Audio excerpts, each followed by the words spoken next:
As reported, two key oil ports on Russia's Black Sea coast near Novorossiysk suspended tanker loading after overnight warnings of drone attacks. Oil shipments have stopped at the Caspian Pipeline Consortium terminal and at the Sheskharis oil transshipment complex. Together, the two ports export over 2 million barrels of Russian and Kazakh oil per day to global markets, making them key links in the global oil supply chain.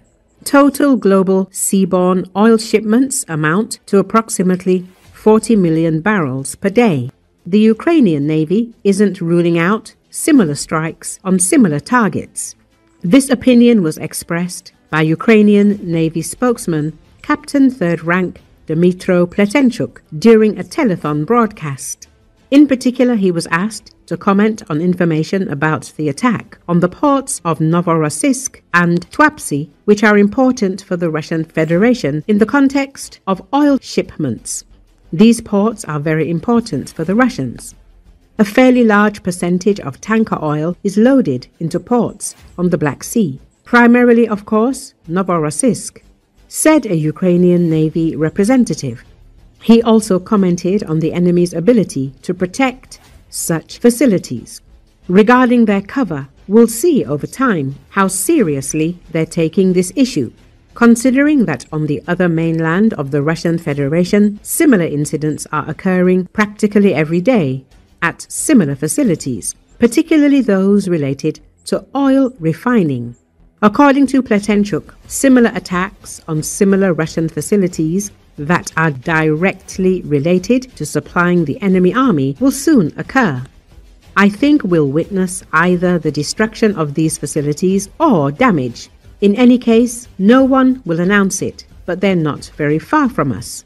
On the one hand, this distance is significant, but the officially announced technical parameters of the weapon systems in Ukraine cover this distance, the speaker said.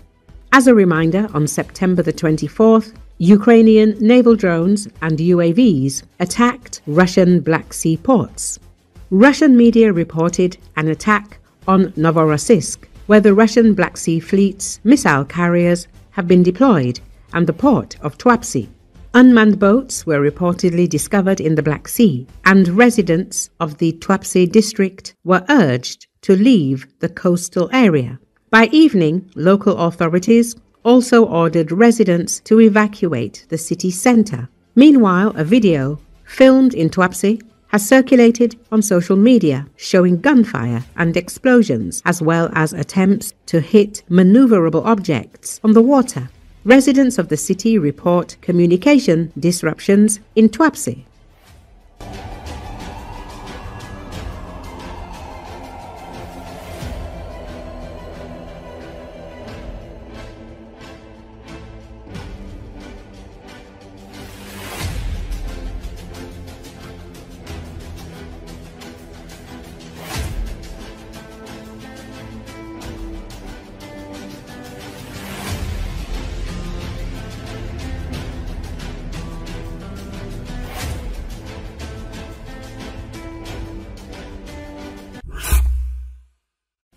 At the start of its full-scale invasion of Ukraine in 2022, Russia launched approximately 150 to 200 drones per month.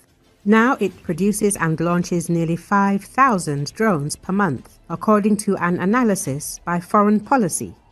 The publication recalled that on September the 7th, Russia launched the largest airstrike on Ukraine since the beginning of the full-scale invasion in just one night. The occupiers launched 860 Shahed drones and missiles.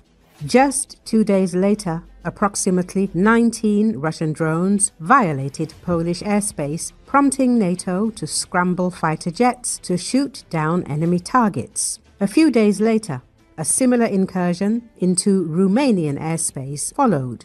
The publication believes that such incidents are part of a broader trend in which Moscow has made cheap attack drones the core of its air campaign.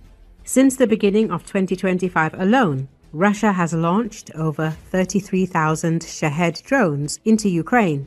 During the same period in 2024, only 4,800 drones were launched. The publication noted that cruise and ballistic missile launches remained relatively stable. This change demonstrates the evolution of Russia's strategy, which involves maintaining high pressure on Ukraine's air defenses. The publication's analysis also states that the key to Moscow's strategy for using affordable drones is their scalability. They are being produced at several facilities across Russia, including those in Alabuga and Izhevsk. Ukraine is expected to deal devastating blows to these plants.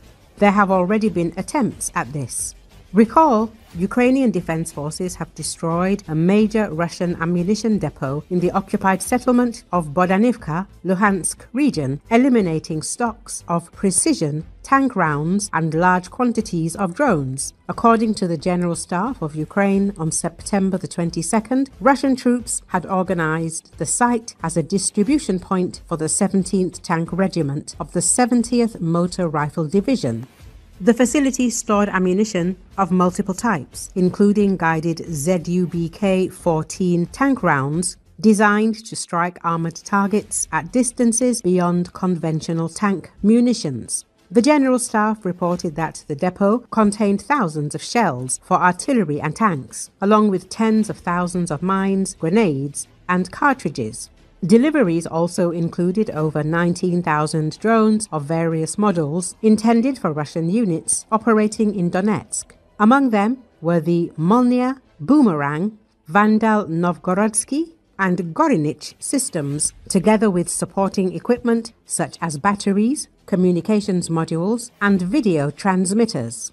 According to the foreign policy, Russians continue to source electronic components for their drones from other countries, despite Western sanctions. To achieve this, Russia uses various illegal supply chains. Moreover, its production capacity has allowed Russia to gradually improve its drones and introduce innovative solutions. In particular, the Geran 3 drone has a stated range of up to 2,500 kilometers, which, in theory, would allow Moscow to strike targets in parts of Central Europe. For the West, the main problem isn't even the difficulty of intercepting Russian drones, but the ability to shoot them down at an acceptable cost. For example, Poland had to deploy its own and allied fighters, which is an unjustifiably expensive way to eliminate enemy drones. The publication concluded that the main reason Russia prefers to use cheap attack drones is an attempt to exhaust Ukraine and crush its morale.